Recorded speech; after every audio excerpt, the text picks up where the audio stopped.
All right, let's solve this. We have this equation and we are required to find the value of s. First of all, we're going to have four different answers because if you expand this, you're going to get a quartic polynomial. But expanding it will make this messy. So what am I going to do? First of all, let me look at these numbers. 3 plus 5 plus 7 plus 9 is equals to 24. If I divide this by 6, I'm looking for their mean. This will give me, sorry, by 4. This will give me 6. Now, I want to express every term here in terms of 6.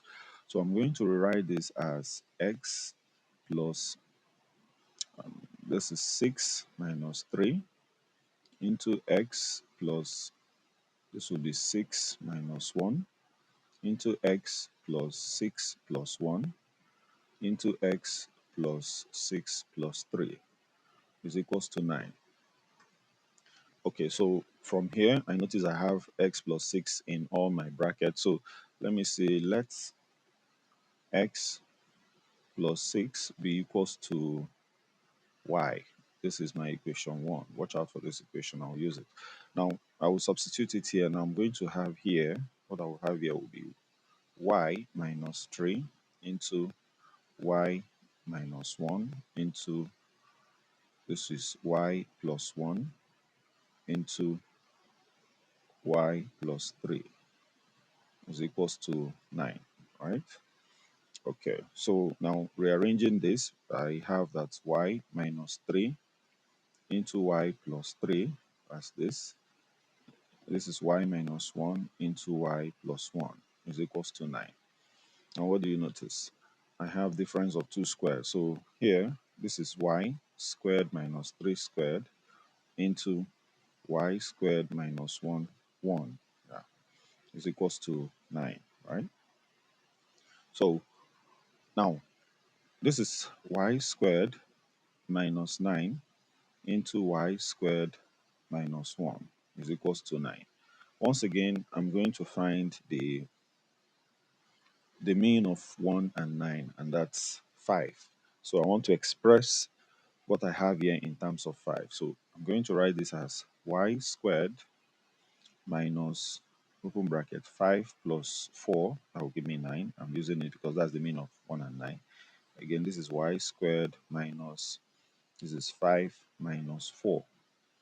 Okay, close bracket is equals to 9. Now, if I open my brackets, I will have y squared minus 5 minus 4 into y squared minus 5 plus 4 is equals to 9, right?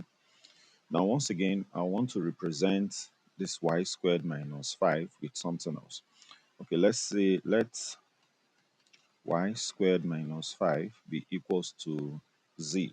Okay, this is my equation 2. Remember my equation 1 here. Equation 2. So now we go back to this. I will write this as z minus 4 into z plus 4 is equals to 9, right? Now, this is difference of two squares again. So this is z squared minus 4 squared is equals to 9. So this is z squared minus 16 is equals to 9, right? So this is z squared is equals to 9 plus 16, and z squared is equals to 25. If I take the square root of both sides, my z is equals to plus or minus 5. Okay, I'll need this space. Plus or minus 5.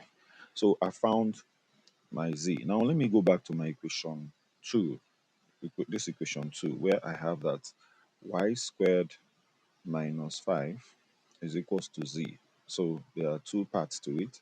So y squared minus 5 is equals to 5, positive 5, or y squared minus 5 is equals to negative 5.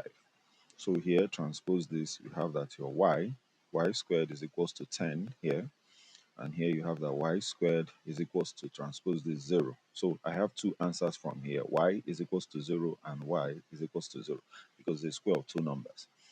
And then from here, now we have these answers. From here, y is equals to root 10.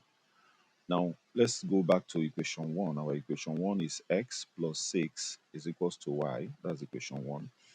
Now, let me substitute this here. This is x plus 6 is equals to root 10. So, transpose this. Yeah, transpose this. You have that x is equals to minus 6 plus root 10. Okay. Okay, sorry, this should be plus or minus here. So we have one answer. That's one answer.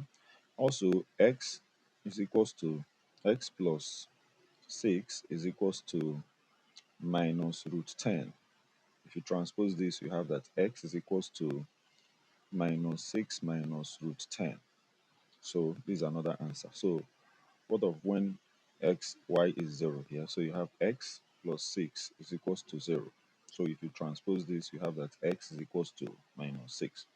The same will also be here. So my final answers are, first of all, minus 6 plus root 10, that's number 1. Minus 6 minus root 10, that's another one. And then this is twice, minus 6 and another minus 6. All right, that's a long one. That's the full solution. And thanks for being a part of this video.